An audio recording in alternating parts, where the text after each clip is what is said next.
저희에게 임금이 있으니 무저갱에 사자라, 이런 제목으로 요한계시록 강의를 이어가겠습니다. 하나님께서 창조하신 자연에 내려진 두려운 하나님의 징벌과 심판에 대해서 첫 번째 나팔에서부터 네 번째 나팔의 재앙에 대해서 우리는 지난주에 말씀을 생각을 해보았습니다.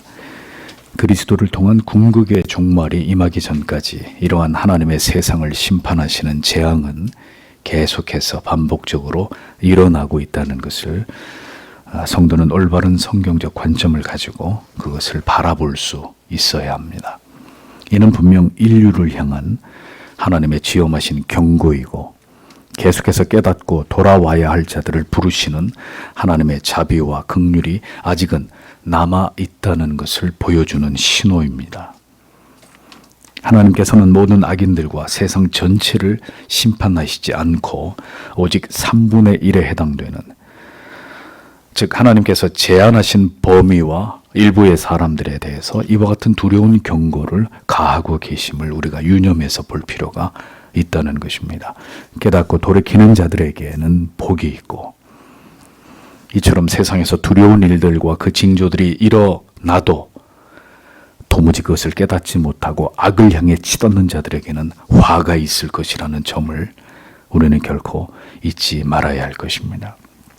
하나님의 통치는 지상계뿐만이 아니라 영계에까지 미치고 있습니다.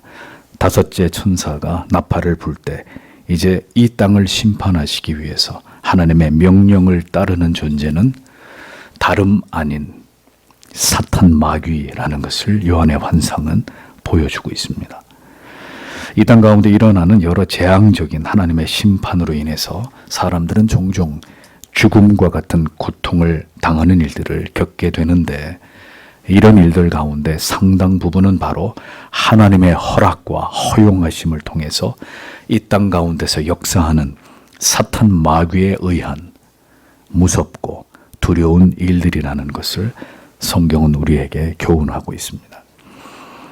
하나님께서는 결코 악을 행하시는 신이 아니시지만 하나님의 섭리와 경륜 속에서 역설적이게도 사탄의 모든 명령을 충실하게 따르던 세상의 악인들을 심판하시고 그들을 징벌하시는 도구로 세상의 임금인 사탄 마귀의 역사를 허용하시기도 하신다는 것입니다. 9장으로 넘어가면서 이제 다섯 번째 나팔을 불 때 오래전에 이 땅에 출현했던 사탄의 정체에 대해서 요한은 그가 본 환상 속에 이것을 기록해 놓았습니다. 1절과 2절을 다시 보십시오. 그리고 다섯 번째 천사가 나팔을 불었다. 그리고 내가 하늘로부터 땅으로 떨어져 온 별을 보았다. 그리고 그에게 무저갱의 구덩이의 열쇠가 주어졌다. 그리고 그가 무저갱의 구덩이를 열었다. 그리고 구덩이로부터 연기가 큰 풀무의 연기처럼 올라갔다. 그리고 태양과 공기가 구덩이의 연기로부터 어둡게 되었다. 직역을 하면 이렇게 됩니다. 다섯 번째 천사가 나팔을 불 때 요한은 하늘로부터 큰 별이 떨어지는 것을 보게 됩니다. 떨어진이라고 번역된 동사의 원형 피프토는 떨어지다, 아래를 향해서 빠르게 움직이다, 이런 뜻입니다. 그런데 이 동사의 시제가 현재 완료형으로 과거의 어느 한 시점에서부터 발생한 상태가 지금까지 계속 이어지고 있다라는 것을 의미하고 있습니다. 즉 별이 하늘에서 땅으로 떨어진 상태가 과거의 어느 한 시점에서부터 지금까지 지속되고 있다는 거죠. 그렇다면 하늘에서 땅으로 떨어진 이 별의 정체가 도대체 무엇이냐? 누가복음 10장 18절에 예수께서 이르시되 사단이 하늘로부터 번개같이 떨어지는 것을 내가 보았노라. 자, 이러한 주님의 증언을 비롯한 성경의 여러 곳에 기록된 말씀을 통해서 볼 때 타락한 사탄 마귀가 하나님의 뜻을 거스름으로 인해서 하늘에서의 모든 지위를 잃어버리고 땅으로 추방된 사실을 성경은 분명하게 증언하고 있습니다. 다섯 번째 나팔은 그렇게 이 땅으로 추방된 사탄을 세상을 심판하시는 도구로 하나님이 사용하고 계신다는 것을 보여줍니다. 사탄 마귀도 결국 하나님의 허락하심이 아니라면 이 땅에서 제 멋대로 활개를 칠 수 있는 그런 존재가 아니다라는 것을 보여주는 것이죠. 그렇기 때문에 성도 여러분, 사탄 마귀는 교회와 성도의 궁극의 두려움의 대상이 될 수 없는 것입니다. 그 존재도 결국 하나님의 손 안에 들어있는 그런 존재에 지나지 않기 때문이죠. 저가 무저갱의 열쇠를 받았더라라고 기록합니다. 사탄은 무저갱 속에서 활동하는 모든 자신의 졸개들을 움직이고 그들을 통솔하는 권한을 가지고 있습니다. 그러나 다시 말씀드리지만 이러한 권세 역시도 하나님의 허락하심으로 말미암아 제한적으로만 사용할 수 있을 따름이라는 것이죠. 한글 성경에는 무저갱이라고 번역됐는데 아비소스, 히브리 말로 헬라어로는 아비소스고 히브리어로는 태움이라는 단어예요. 근데 70여역에서 히브리어의 태움이라는 단어를 아비소스로 번역을 했는데 이 단어는 깊은 바다, 깊은 물 혹은 악한 영들의 감옥 등의 의미로 사용이 되었습니다. 영어 성경에서는 bottomless pit이라고 돼 있어요. 끝없이 그 바닥이 보이지 않는 곳 이렇게 번역이 됩니다. 그 밖에도 죽은 자들이 거하는 장소를 의미하기도 하죠. 한글 성경에서 다른 표현으로 성경에 음부라고도 기록이 되어 있는데 히브리어로 쉐월이라는 의미입니다. 이렇게 무저갱으로 번역된 원문의 의미가 다양한 뜻을 내포하고 있다는 것이죠. 여기서는 악한 영들의 감옥으로 해석을 해서 이제 사탄 마귀가 이 땅으로 내려와서 그 무저갱의 문을 열어서 하나님의 재앙을 실행하게 되는 것으로 이해될 수 있습니다. 사탄 마귀를 통한 이 땅의 심판이 하나님께로부터 허락되자 이제 아비소스, 무저갱의 문이 열리고 그곳으로부터 큰 풀무의 연기가 올라오게 되었다고 요한이 본 환상은 기록을 하고 있습니다. 자, 여기서 연기는 무엇일까요? 온갖 죄와 악, 슬픔과 고통, 혼란과 무질서, 타락과 부패, 음란, 지옥의 밑바닥에서부터 올라온 모든 사악한 것들을 의미하는 것입니다. 악한 사탄 마귀에 의해서 인간의 마음과 정신과 영혼에 온갖 죄악된 유혹들이 침투에 들어가는 것을 하나님께서 이미 오래전에 허락하셨다는 것입니다. 공중의 권세 잡은 마귀는 이렇게 에덴 동산에서 하와와 아담의 생각 속에 침투에 들어가서 그들의 정신을 교란하고 결국 치명적인 유혹으로 하나님의 뜻에 불복종해서 죄를 범하게 만들었듯이 지금도 온갖 하나님을 대적하는 추악한 정신과 사상과 철학들을 인간들의 사고 속에 침투시켜서 결국은 하나님의 저주와 심판을 당할 수밖에 없도록 인간을 파괴시키고 멸망으로 인도하고 있는 그 사악한 계략을 성실하게 수행해 나아가고 있는 그런 존재다라는 것입니다. 사람들의 정신과 마음을, 생각을 장악해서 그들로 하여금 하나님을 대적하여 죄악에 빠뜨리는 일은 사탄의 소관이고 그렇게 마귀의 유혹에 넘어져 죄를 범하게 되고 그러다 다시 하나님을 찾으면서 돌이켜 회개하게 되는 일은 인간의 몫이 되는 것입니다. 물론 그렇게 할 수 있는 것조차도 하나님의 은혜가 없이는 불가능한 일임에는 틀림이 없는 것이죠. 중요한 것은 하나님께서 그렇게 이 모든 일들이 일어나도록 섭리하셨다는 사실입니다. 원천적으로 하나님께서는 악을 봉쇄하시는 분이 아니시라는 거죠. 때로는 하나님의 뜻과 섭리 속에서 죄악이 창궐하게 만드시는 것도 분명한 하나님의 계획의 일부다라는 것을 우리는 알아야 합니다. 그러므로 세상에 만연한 악에 대해서 어떻게 반응할 것인가 하는 것은 분명 인간의 문제라는 것을 생각할 수 있어야 합니다. 에덴 동산에 선악을 알게 하는 나무를 세워두시고 너희가 이것을 먹는 날에는 정녕 죽을 것이라고 말씀하셨습니다. 그리고 에덴 동산에서 뱀의 형상으로 활동하는 사탄 역시 하나님은 허용하셨습니다. 사탄의 회유와 유혹에 인간이 어떻게 반응할 것인가의 문제는 하나님이 인간에게 주신 free will, 자유의지의 선택의 문제였습니다. 그런데 인간은 하나님께 부여받은 그 자유의지로 하나님의 법을 지키고 순종하는 쪽이 아니라 그 법을 어기는 쪽을 선택한 것이죠. 그리고 그 결과는 신락원이었습니다. 죽음이었습니다. 하나님과의 단절이었습니다. 그러나 복음을 통한 하나님의 아들 독생 성자를 통한 위대한 구속의 구원의 계획이 인간을 구원하시기 위한 그 위대한 드라마가 시작된 것도 역시 하나님에 의해서였다라는 것이죠.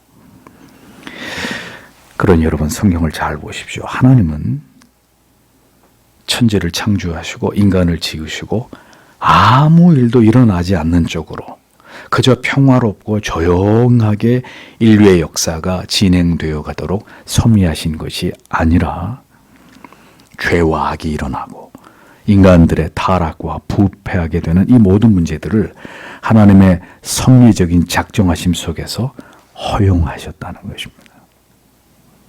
왜 그렇게 하셨을까요? 이런 모든 일들이 일어나지 않게 하면 되지 않느냐. 종종 우리는 그런 의문을 갖습니다. 타락이 일어나지 않으면 되는 것이고 사탄 마귀 같은 거 만들지 않았으면 되는 것이고 인간이 죄를 짓지 않도록 처음부터 그렇게 하나님이 만드셨으면 되는 게 아니냐. 이런 생각들을 우리가 종종 하죠. 그런데 왜 그렇게 하지 않으셨을까요?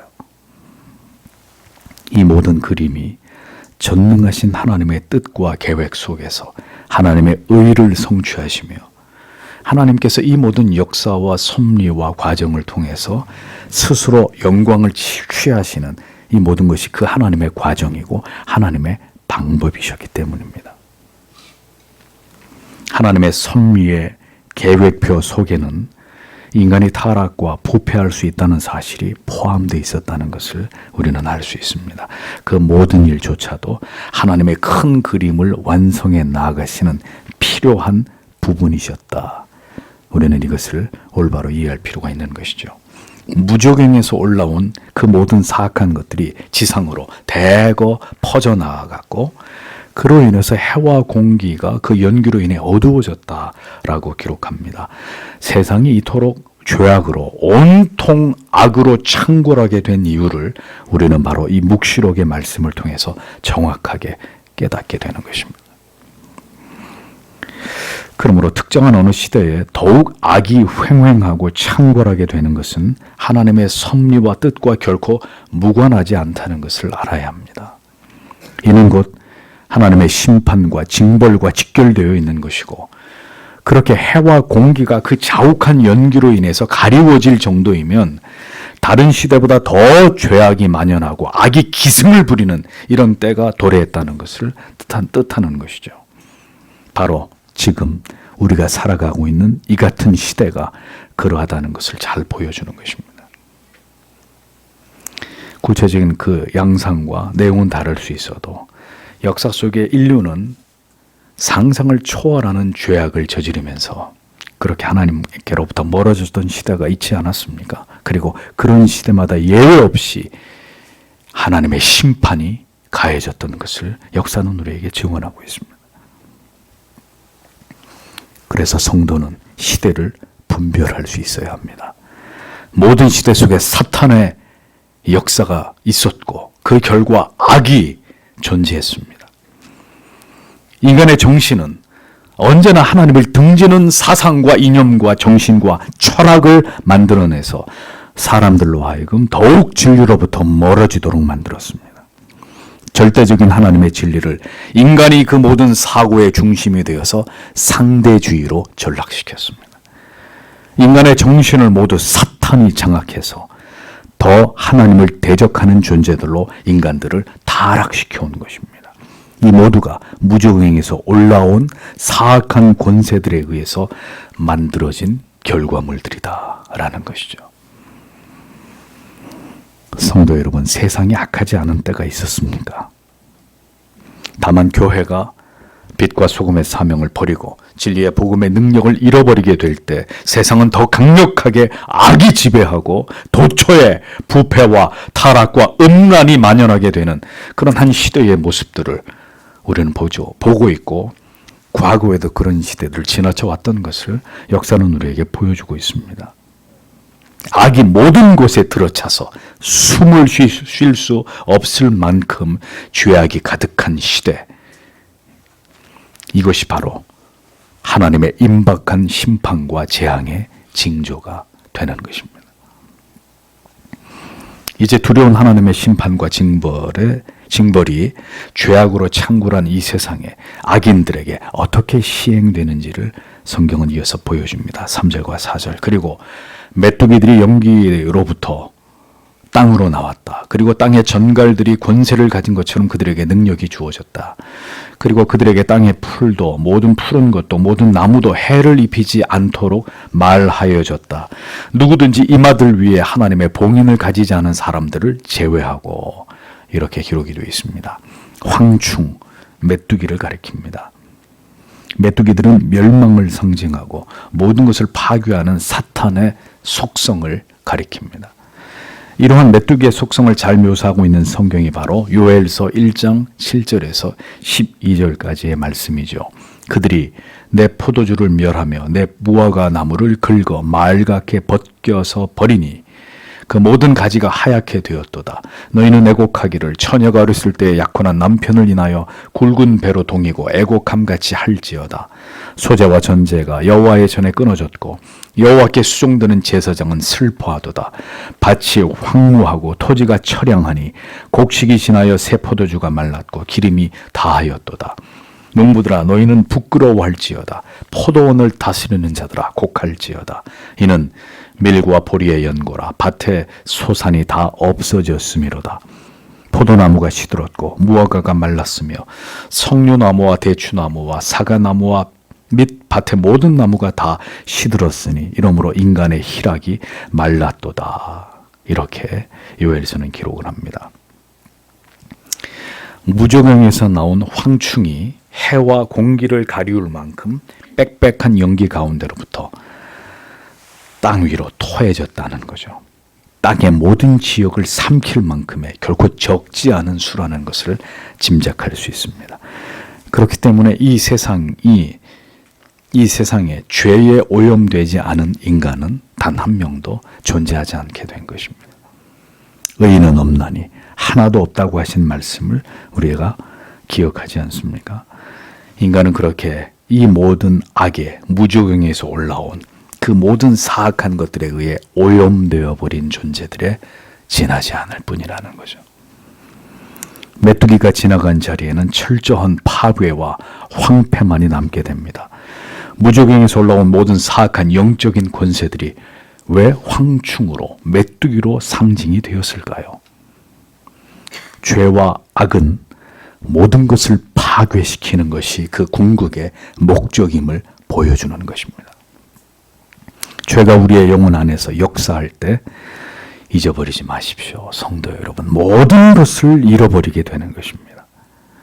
죄가 우리 영혼 안에 역사할 때 사랑과 정직, 진실, 성실, 신뢰, 행복, 화목, 건강, 도덕, 윤리, 정의 모든 것이 다 파괴돼 버리는 것입니다.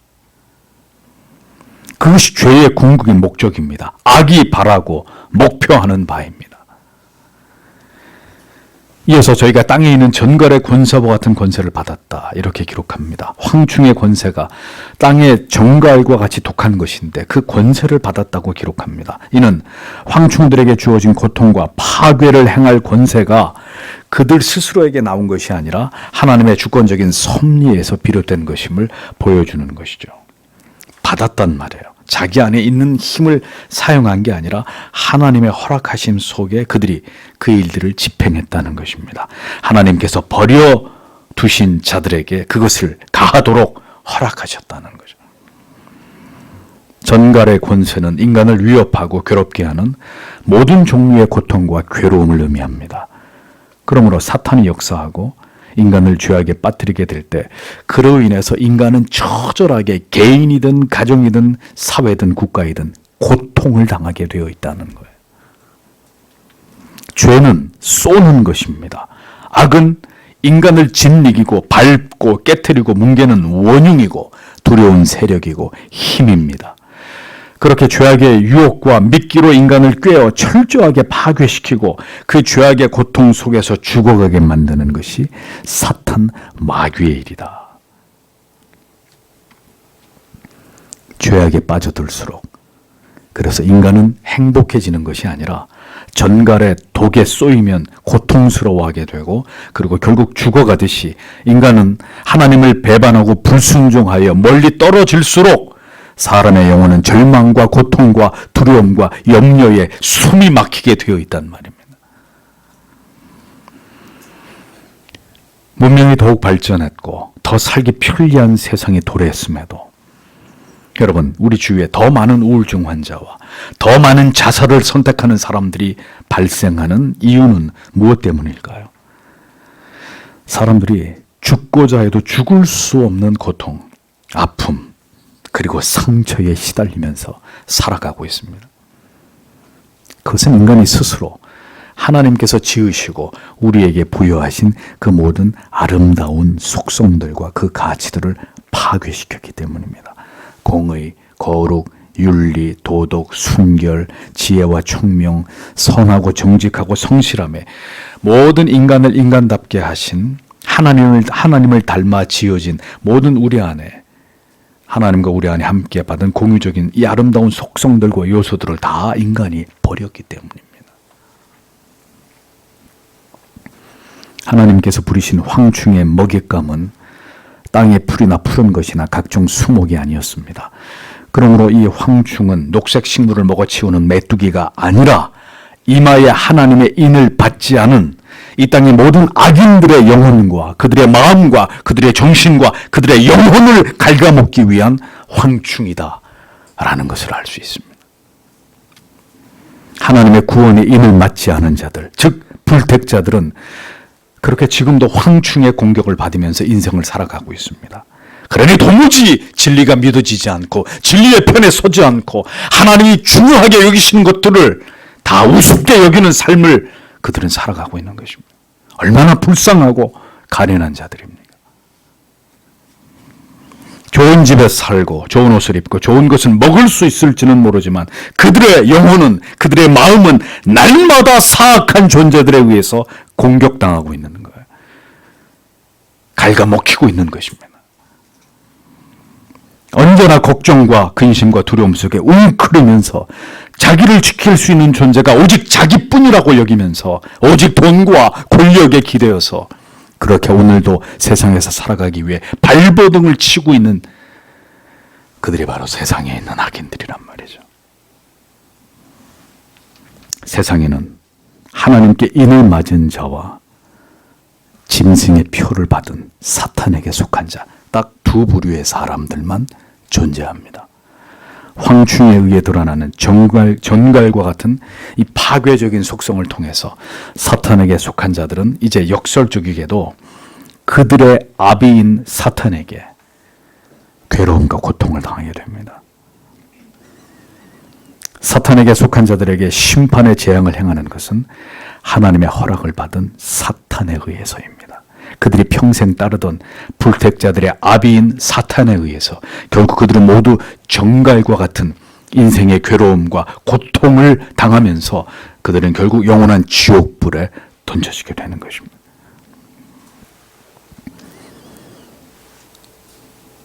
하나님을 떠날 때 사탄은 자기에게로 나아온 자들을 지극히 환대해 줍니다.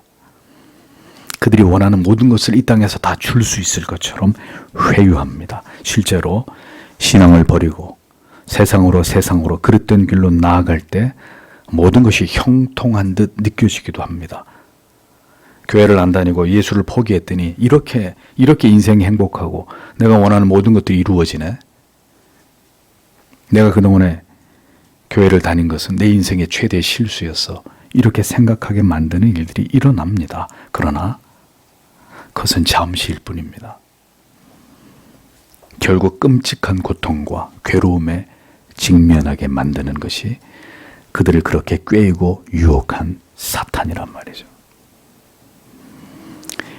이어지는 5절과 6절을 보십시오. 그리고 그들이 그들을 죽이지 않도록 그들에게 그것이 주어졌다. 도리어 그들이 5달을 고문받도록. 그리고 그들의 고문이 전갈이 사람을 쏠 때의 고문처럼, 그리고 전날들 가운데서 사람들이 죽음을 원할 것이다. 그리고 그들이 결코 그것을 발견하지 못할 것이다. 그리고 그들이 죽기 위해 갈망할 것이다. 그리고 죽음이 그들로부터 피한다. 이렇게 적고 있습니다. 하나님을 멸시하고 성경의 진리를 비웃고 교회와 성도를 박해하고 조롱하며 자기 자신들을 숭배하며 살아가는 악인들에게 하나님이 어떤 고통과 괴로움으로 그들에게 복수하시는지를 보십시오. 악인들에게 고통의 재앙을 향하는 황충에게 하나님의 두 가지를 명하십니다. 하나는 죽이지 말라는 거예요. 또 한 가지는 5달 동안만 제한적으로 그들을 괴롭게 하라는 것이었습니다. 하나님께서는 입맞지 아니한 자들을 5달 동안 괴롭게 하라고 말씀하셨습니다. 전갈에 쏘는 독처럼 고통스럽게 할 뿐 그들을 죽이지는 말아라 라고 명령하셨습니다. 자, 왜 5달이냐? 이 5달에 대해서는 메뚜기가 생존이 있는 기간이다라는 해석에서부터 여러 해석들과 주장들이 존재합니다. 그러나 중요한 것은 재앙을 받는 시간을 하나님이 이렇게 제한시켜 놓으셨다는 거예요. 영원토록 계속해서 수십 년 동안이 아니라 하나님이 이렇게 제한한 시간만큼만 그 재앙의 기간을 통해서 결국 회개하고 돌아올 자들에게 하나님이 기회를 부여하고 계신다는 것을 보여주는 것입니다. 그 재앙의 고통이 얼마나 큰가 하면 사람들이 죽고 싶을 만큼 그렇게 괴로워도 죽음이 그들을 피해간다. 그러니까 죽을 수도 없다는 거예요. 이러한 고통은 여러분 전쟁이나 그로 인해서 자유를 빼앗긴 압제의 어떤 상황이 될 수도 있습니다. 또 심각한 전염병이나 그 밖에 어떤 질병, 육체적인 질병이든지 정신적인 질병이든지 혹은 자유를 통한 대재앙이나 재난이 될 수도 있을 것입니다. 사람의 자유가 극도로 제한받으면서 살아있어도 살아있는 것이 아닌 정신적, 육체적으로 심각한 고통을 경험하게 되는 이런 고통이 될 수도 있을 것입니다. 사람들은 모두 행복을 추구합니다. 그러나 그 행복이 하나님 안에서의 행복이 아니기 때문에 그들은 자기들의 행복을 위해서 온갖 죄악된 길로 행하고 그것을 합리화하고 그것들을 인간의 자기들의 권리라고 주장합니다. 그렇게 하나님과 하나님의 법을 멸시한 대가는 그들에게 찾아온 피할 수 없는 고통이라는 것이죠. 행복이 아니라 처절한 정신적, 육체적 고통으로 모든 것이 파괴되는 것입니다. 순리를 어기고 영리로 행하면서 하나님이 세워놓으신 질서와 제도와 권위와 법을 모두 파괴할 때 인간은 결국 더 큰 불행과 혼란에 빠져들게 될 뿐이라는 것을 우리는 깨달아야 합니다. 죽음보다 더한 고통이 죽을 수조차 없는 괴로움 속에서 그들이 하나님 앞에서 자행한 모든 참남한 죄값을 치르게 될 것이라고 성경은 말씀하고 있습니다. 하나님을 멀리 떠난 자들의 행복은 결코 영원하지 않습니다. 그들이 잠시 이 땅에서 죄의 낙을 누리는 듯하지만 그들의 최후는 모두 비참하기 이를 데 없습니다. 모두 죽음과 죽음에 이르는 육신의 고통을 피하지 못하고 결국 이 땅에서 최후를 맞이하게 되는 것입니다. 다만 그토록 자기의 삶의 괴로움과 고통으로 얼룩질 때 그 괴로움 속에서 주를 바라보면서 놀라우신 하나님의 은총으로 그 가운데 벗어나게 될 자들도 있을 수 있습니다.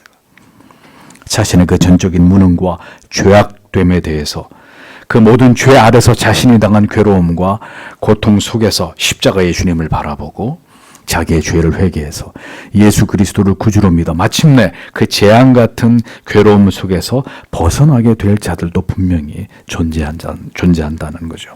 그러하기에 하나님께서는 아들을 통한 궁극의 재림과 심판이 이르기 전에는 제한적인 시간 속에서만 때때로 입맞지 않은 자들에게 가혹한 징벌을 허락하시는 것이라는 겁니다. 마귀에게 종노릇하며 살아가는 그 삶의 고통과 절망과 괴로움을 충분히 맛보게 하심으로 그들 중에서 잠시 괴로움 속에서 죄악에서 돌이켜 주께로 돌아올 기회를 하나님이 허락해 주시는 것이죠. 그러나 그 시간은 절대로 많은 시간이 아닙니다. 잠시 동안만 허락되는 것이죠. 이 황충들에 대한 구체적인 묘사가 계시록 속에 기록이 되어 있는 것을 보게 됩니다. 7절에서 10절을 보십시오. 그리고 메뚜기들의 모습들은 싸움을 위해서 준비되어 온 말들 같고 그들의 머리들 위에 금 같은 왕관들처럼, 그리고 그들의 얼굴들은 사람들의 얼굴들 같고, 그리고 그들은 여자들의 머리털들 같은 머리털들을 가지고 있었다. 그리고 그들의 치아들은 사자들 같이 있었다. 그리고 그들이 철로 된 흉배들 같은 흉배들을 가지고 있었다. 그리고 그들의 날개들의 음성은 싸움을 위해서 달리는 많은 말들의 전차들의 소리 같은, 그리고 그들은 전갈과 같은 꼬리들과 쏘는 것들을 가지고 있다. 그리고 그들의 꼬리들 안에 사람들을 5달을 해하도록 그들의 권세가 있다. 이렇게 기록되어 있습니다. 자, 이 메뚜기들의 모습은 전쟁을 위해 예비된 말들 같다. 이렇게 기록되어 있습니다. 이 말씀은 요엘서 2장 4절에서 5절의 말씀과 매우 유사성을 갖습니다. 그 모양은 말려 같고 그 달리는 것은 기병 같으며 그들의 산 꼭대기에서 뛰는 소리가 병거 소리와 같고 불꽃이 초계를 사르는 소리와도 같으며 강한 군사가 항우를 벌리고 싸우는 것 같으니, 요엘서에 이렇게 기록이 되어 있습니다. 자, 이것은 마치 전쟁을 통해서 모든 것을 파괴하기 위해 준비된 고대 전투에서 적을 공포에 떨게 했던 가장 강력한 기마부대, 기마병을 연상케 합니다. 그 머리에 금 같은 멸관 비슷한 것을 썼다. 멸관이 아니라 멸관 비슷한 것입니다. 그러니까 황충의 이 두 번째 묘사는 머리에 대한 묘사인데 금 같은 멸관 비슷한 것을 쓰고 있다. 구체적으로 이게 뭘 의미하는지는 정확히 알 수 없지만 아마도 이스라엘을 침공하기 위해서 쳐들어오는 강력한 바벨론 군대를 충분히 연상케 할 수 있는 그런 모습입니다. 심판과 재앙을 지평하는 황충의 모습이 이렇게 강력하고 승리를 표상하는 듯한 외모를 취하고 있다는 것은 그만큼 악인들에 대한 하나님의 징벌과 심판의 의지가 충만하다는 것을 보여주는 것입니다. 싸움에서 절대로 패배를 모르는 강력한 군대의 모습처럼 가공할 힘과 세력으로 마귀들은 자기들을 추종하던 악한 자들을 심판하고 멸망시키기 위해서 무시무시한 기마병들처럼 들이닥치게 된다는 것을 성경은 우리에게 묘사하고 있는 거죠. 황충의 세 번째 묘사는 얼굴이 사람의 얼굴 같다고 기록하고 있습니다. 요엘서 5장 7절에는 그들이 용사같이 달리며 무사같이 성을 더위 잡고 오르며 각기 자기의 길로 행하되 그 항오를 어기지 아니하며, 이렇게 기록되어 있습니다. 자, 용사 같고 무사 같은 모습의 메뚜기 떼를 요엘서에서도 묘사하고 있죠. 항오를 어기지 않는다, 이런 표현이 자꾸 나옵니다. 입맞지 않은 자를 찾아내서 그들을 심판하는 황충들의 모습이 마치 일사불란하게 잘 훈련된 막강한 군사들의 모습과 같다고 묘사하는 것입니다. 그들에게도 위계와 질서, 명령 체계가 있어서 사람처럼, 사람의 군대처럼 잘 조직화된 강력한 힘과 세력이 그들에게 있다는 것을 보여주는 것입니다. 황충에 대한 이어지는 묘사를 보십시오. 또 여자의 머리털 같은 머리털이 있고 그 이는 사자이 같다고 했습니다. 사람의 얼굴 같은 황충의 모습을 더 구체적으로 묘사하면서 머리털이 있는데 머리털이 여자의 머리털 같다고 말합니다. 여자들의 긴 머리털을 음료의 이미지와 연결해서 생각할 때 황충들은 강력한, 거부할 수 없는 유혹의 상징으로도 이해됩니다. 그들은 일면 사람들을 능히 미혹시킬 만큼 매혹적인 면을 또 가지고 있다는 거죠. 자, 이러한 모든 이미지들은 모두 사탄의 세력을 특징 짓는 그런 의미로 이해할 수 있습니다. 또 그들의 이빨은 사자의 이와 같다. 무엇이든지 한 번 물면 놓지 않고 닥치는 대로 물어뜯고 찢어놓는 그런 일에 최적화되어 있는 무시무시한 파괴의 힘을 그들이 가지고 있다는 것을 보여줍니다. 또 모든 식물을 다 먹어치우는 메뚜기처럼 왕성한 식욕을 의미하기도 하는 것입니다. 요엘 1장 6절에도 비슷한 표현이 발견되죠. 한 이족이 내 땅에 올라왔음이로다. 그들은 강하고 무수하며 그 이는 사자의 이 같고 그 어금니는 남사자의 어금니 같도다. 이렇게 기록하고 있습니다. 자, 그러니까 이와 같은 파괴적인 힘으로 입맞지 않은 자들을 샅샅이 멸하고 그들에게 심판과 재앙을 가하게 될 것을 생생하게 성경은 묘사하고 있는 것입니다. 누구든지 피할 수 없고 막을 수 없는 힘으로 그들이 파괴해야 될 대상을 압도적으로 파괴하고 산산조각 내버리는 이런 사탄의 졸개들을 성경은 이렇게 그려내고 있습니다.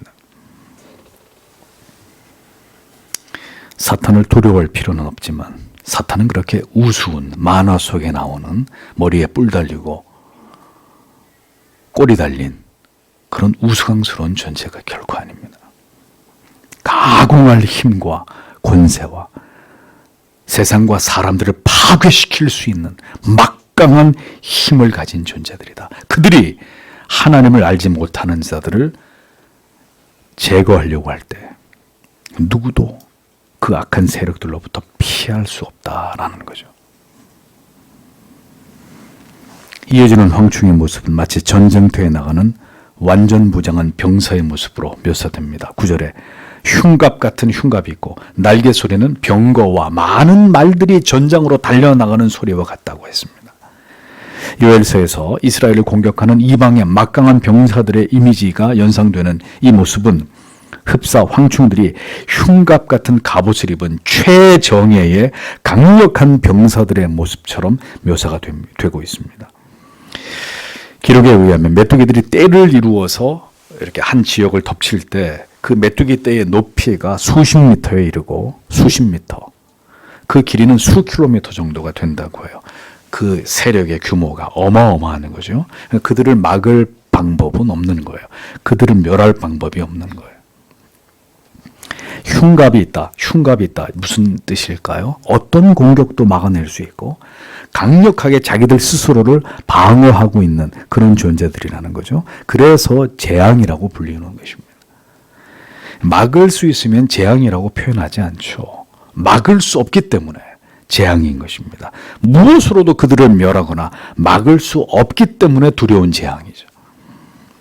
전쟁을 위해 예비된 말을 타고 흉갑을 입고 머리는 금처럼 보이는 면류관을 쓰고 사람 같은 얼굴을 하고 여인 같은 머리를 휘날리면서 사자 같은 이를 드러내고 돌진해오는 메뚜기 떼들, 이 가공할 사탄의 마귀의 세력들을 한번 상상해 보십시오. 심지어 날개까지 있어서 그 날개 소리는 병거와 많은 말들이 전장으로 달려가는 이런 소리처럼 굉음을 낸다고 요한이 이야기를 합니다. 이런 모든 표현을 통해서 볼 때 황충들에게는 어떤 약점도 찾을 수 없고 사람을 죽이고 파괴하는 일에 가장 강력한 능력을 발휘하도록 완벽하게 준비된 모습을 갖추고 있다라는 것을 알 수 있습니다. 하나님께서 일어나셔서 마침내 마귀들을 통해서 세상의 모든 악인들을 이마에 입맞지 않은 자들의 그 악과 폐역에 대해서 하나님이 심판하고자 하실 때 그 누구도 피하거나 대적할 수 없는 막강한 어둠의 세력들을 이용하셔서 그 모든 일들을 집행하신다. 성경은 우리들에게 소름이 돋도록 두려움과 공포로 이 사실을 묘사하고 있습니다. 그날에 악인들에게 이 같은 공포와 재앙이 들이닥치게 되는 것입니다. 하나님을 알지 못하는 자들에게, 거듭나지 않은 모든 자들에게, 그리고 여러분의 부모와 여러분의 자녀와 여러분의 남편과 여러분들의 아내에게 임하게 될 것입니다. 그들이 하나님의 백성들을 해야 하는 임무와 사명을 가지지 않은 것을 다행으로 여겨야 합니다.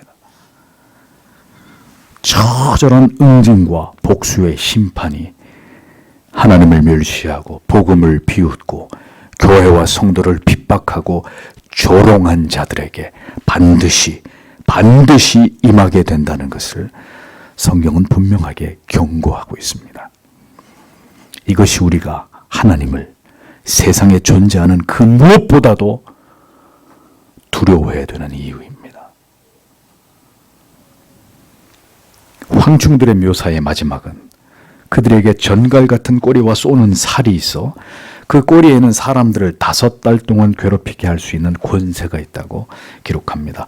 5절에서 6절에는 황충이 전갈 같은 권세를 가지고 심판의 도구로 사람들을 괴롭게 할 때 그 고통이 얼마나 큰지를 설명했습니다. 7절에서 9절에는 황충을 잘 무장한 매우 강력한 군대로 비유하면서 하나님의 심판의 도구로 그들이 얼마나 완벽하게 준비된 세력들인지를 실감케 해 주었습니다.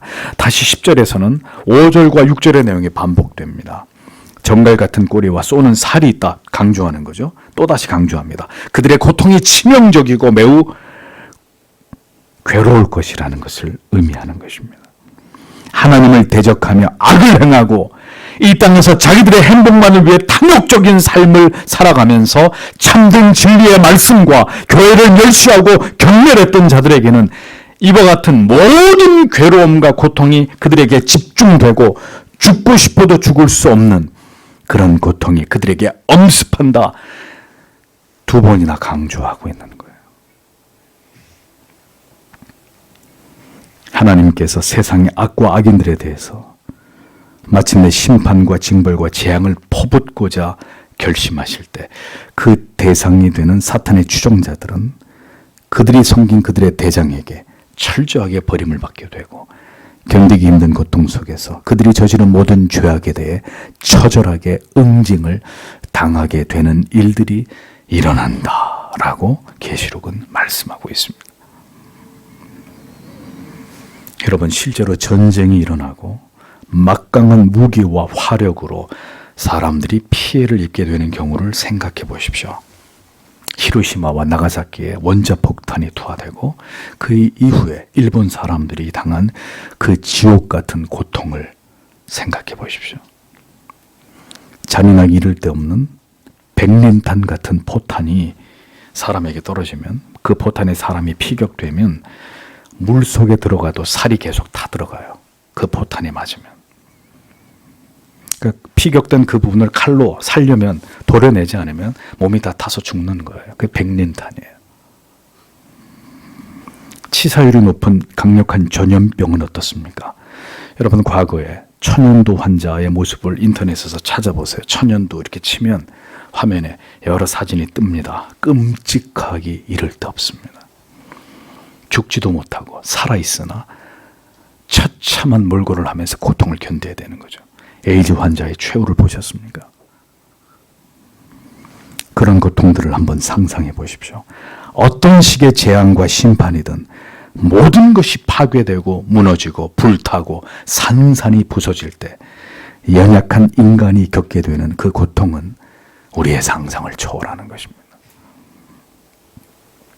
하나님의 허락하심 속에서 이 모든 일들이 악인들에게, 하나님을 부정하는 자들에게 임하게 된다. 그런데 그 일을 집행하는 그 황충의 우두머리를 요한은 우리에게 마지막으로 소개하고 있습니다. 11절에 그들 위에 왕을, 무저갱의 천사를 가지고 있다. 그의 이름은 히브리어로 아바돈이다. 그리고 헬라어로 아볼루온의 이름을 가지고 있다. 이렇게 기록하고 있습니다. 5번째 나팔 심판의 마지막 부분은 황충에 대한 언급이 아니라 1절에 기록되어 있는 바로 하늘에서 떨어진 별의 정체를 밝히는 것입니다. 황충들은 그들을 다스리고 지배하는 왕을 가지고 있다고 얘기합니다. 그 왕은 바로 무저갱의 사자, 타락한 천사, 하늘에서 떨어진 무저갱의 열쇠를 가진 자, 모두 같은 의미입니다. 히브리 이름으로는 아바돈, 헬라어 이름으로는 아폴리온. 아바돈은 파괴하다라는 의미의 아바드와 동일한 어원을 가진 파괴자라는 뜻이고, 아볼로온 역시 파괴하다라는 의미를 가진 아폴리움의 분사형입니다. 자, 그러니 사탄 마귀의 가장 큰 특징이 무엇이라고요? 파괴, destroy, 파괴라는 것입니다. 하나님과 인간의 관계를 파괴하고 하나님의 뜻을 실행하지 못하도록 인간을 파괴시키고 교회와 성도를 끊임없이 파괴하는 자라는 것입니다. 성도의 가정을 파괴하고 부부의 관계를 파괴시키고 부모와 자식의 관계를 파괴시키고 피를 나눈 형제지간을 파괴시키고 성도와 목회자의 이 모든 복된 관계를 파괴시키는 교회와 교회의 모든 거룩한 연합들을 모두 다 파괴시키는 존재가 사탄이라는 것입니다.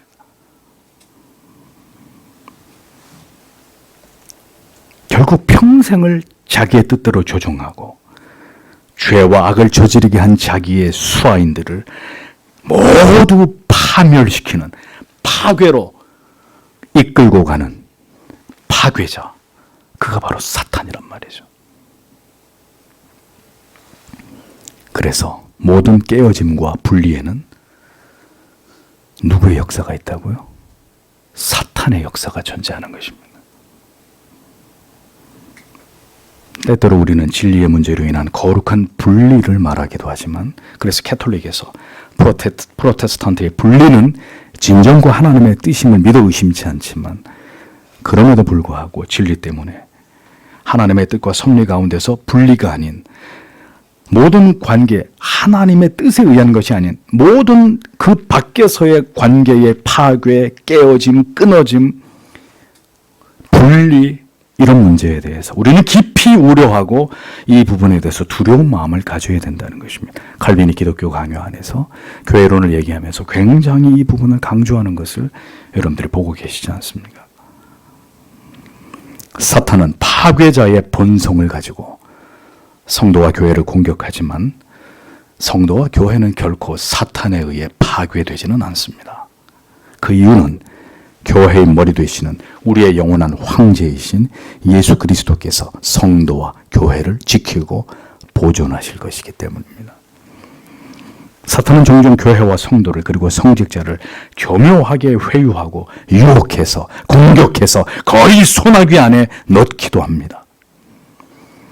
그러나 교회의 머리 되신 그리스도께서는 그의 몸 되신 교회를 결코 통째로 마귀에게 넘겨주시는 분이 아니십니다. 기어의 영적인 각성과 부흥을 통해서 회개하게 하시고 새롭게 하셔서 새로운 역사를 써내려가시는 분이 하나님이십니다. 사탄은 그렇게 결국은 패배자가 되지만 지상에서, 세상에서 임금된 그 사악한 존재는 종종 하나님의 명을 받아서 그토록 충직하게 자기를 따르던 자기의 자식들에게 가혹한 심판과 징벌과 재앙을 집행하는 잔인하고 사악한 존재가 바로 사탄이란 말이죠. 사탄에게 자비를 기대하는 것은 가장 어리석고 무지한 짓입니다. 하나님께서는 사탄이 가진 그 파괴적 본성을 그가 마음껏 발휘하도록 허용하심으로써 그 잔인성과 포악성이 유감없이 하나님을 대적하면서 교회와 성도를 박해하던 악인들에게 부어지도록 섭리하고 허락하십니다. 그렇게 세상을, 악인을 오늘도 심판하고 계시는 하나님이시라는 거죠. 사탄의 그 파괴적인 힘으로 세상의 악인들을 심판하고 그들에게 견디기 힘든 고통을 가하시되 영원히 그렇게 하시는 것이 아니라 결국 그 모든 괴로움 속에서 회개하고 돌이킬 자를 하나님은 찾으십니다. 죽을 것 같은 괴로움과 고통을 맛보다가 그래서 극적으로 하나님을 만나게 되고 그리스도의 십자가를 경험하게 되어서 주님께로 돌아오는 자들이 세상에 여전히 존재하나요? 존재하지 않나요? 존재한단 말이에요. 죽을 것처럼 힘든 고통과 괴로움과 실패와 절망과 좌절을 통해서 결국 그리스도를 발견하게 되는 그런 자들이 여전히 세상에 있단 말입니다. 하나님은 오늘도 그 같은 일들을 이루시는 것입니다. 그런데 끝내 돌이키지 않는 수없이 많은 악한 영혼들은 모두 하나님의 심판을 피할 수 없게 되는 것입니다. 악인들은 모두 지옥불에 떨어지게 되고 처절하게 그 대가를 치르게 하시는 하나님이십니다. 잊어버리지 마십시오. 악의 편에 서는 일, 자이던 타이던, 알았던지 몰랐던지 악의 편에 서는 일, 악과 공존하면서 악을 위해 일하는 자들, 그들에게 자비 없는 하나님의 심판이 분명히 임할 것입니다. 그래서 교회와 성도는 결코 악의 편에 서지도 않고 악은 모양이라도 버리는 자들입니다. 생각지도 않는 자들입니다.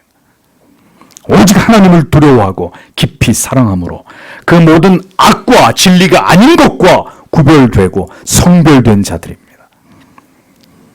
악이 해할 수 없고 다시는 죄의 저주 아래로 들어갈 수 없는 자들이 바로 하나님의 자녀들입니다. 다섯째 나팔 재앙은 이렇게 하나님께서 세상에 임금된 사탄 마귀의 가공할 권세와 힘을 통해서 때때로 세상의 악인들을 심판하신다는 것을 분명하게 말씀하고 있습니다. 그러므로 성도와 교회는 악이 창궐하는 세상에 살아가게 될 때 곧 머지않아서 임하게 될 하나님의 두려운 심판을 예상할 수 있어야 한다는 것이죠. 이 세상이 그 극악에 대해서 반드시 하나님의 지엄하신 심판을 받게 된다는 것을 직감하면서 타락한 시대의 교회와 성도는 더 깨어 기도해야 되고 하나님의 보호하심과 돌보심 아래 멸망의 심판이 박두한 세상을 위해 기도하는 일을 쉬지 말아야 한다는 것입니다. 그리고 오늘도 이 악한 마귀에 사로잡힌 채로 멸망을 향해 폭주하고 있는 하나님을 알지 못하는 자들을 우리들의 가족들과 친지들과 이웃들을 위해 기도하면서 그들에게 예수 그리스도의 십자가의 분명한 복음을 전하는 사명을 감당하는 하나님의 사람들이 되어야 한다는 것입니다. 세상이 그렇게 더욱 악이 창궐할수록 교회는 세상의 등대가 유일한 희망이 되어야 합니다. 예수 그리스도의 복음과 영생의 소망을 죄인들에게 전하고 이 기쁨을 영생하는 이 생수를 그들의 영혼에 공급해주는 마지막 보루가 되어야 한다는 것입니다. 마지막 때 사람들은 정신적으로 더 황폐되고 하나님을 더 멀리 떠날 것입니다. 쾌락을 숭배하고 인간을 스스로 하나님의 자리에 기어이 올려놓고야 말 것입니다. 영적인 뚜렷한 양극 현상이 교회에서까지 이제는 어디에서든지 일어나게 될 것입니다. 지금은 이 혼란과 고통스러운 이 세상에서 참된 그리스도의 제자들이 모인 교회가 진정한 안식과 평강과 기쁨이 있는 피난처가 되어 주어야 할 때입니다.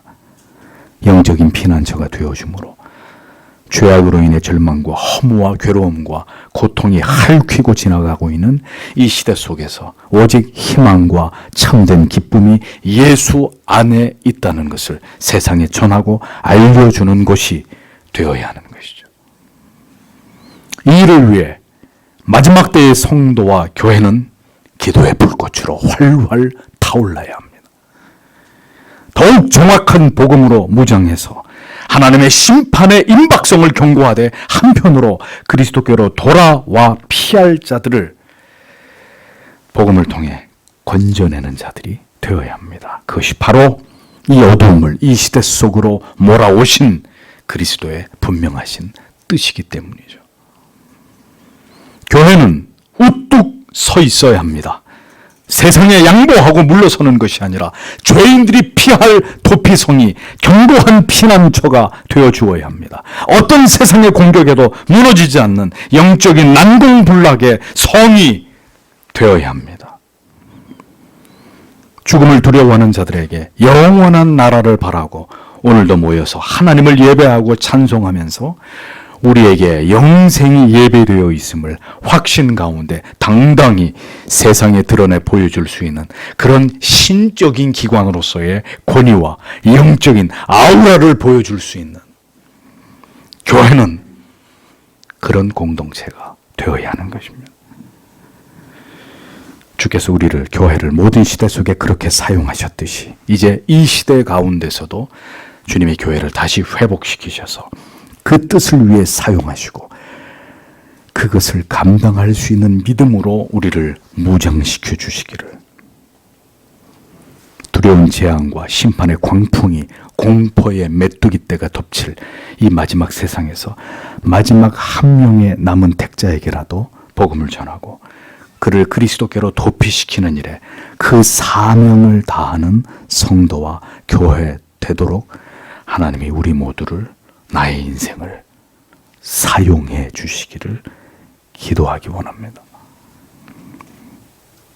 성도 여러분, 참된 그리스도인들이 되십시오. 어떤 시대이든지 하나님의 편에 서서 역사의 그 중심에 서서 이 사명을 힘있게 감당할 수 있는 오직 그리스도 예수의 사람들이 되십시오. 주께서 우리를 붙들어 이 시대에 우리가 감당해야 될 그 진리 수호의 사명을 능히 감당하도록 하나님이 오늘도 우리에게 믿음을 더해 주시기를, 이 말씀을 듣는 우리 모두가 다 함께 하나님 앞에 기도하기를 원합니다. 기도하겠습니다.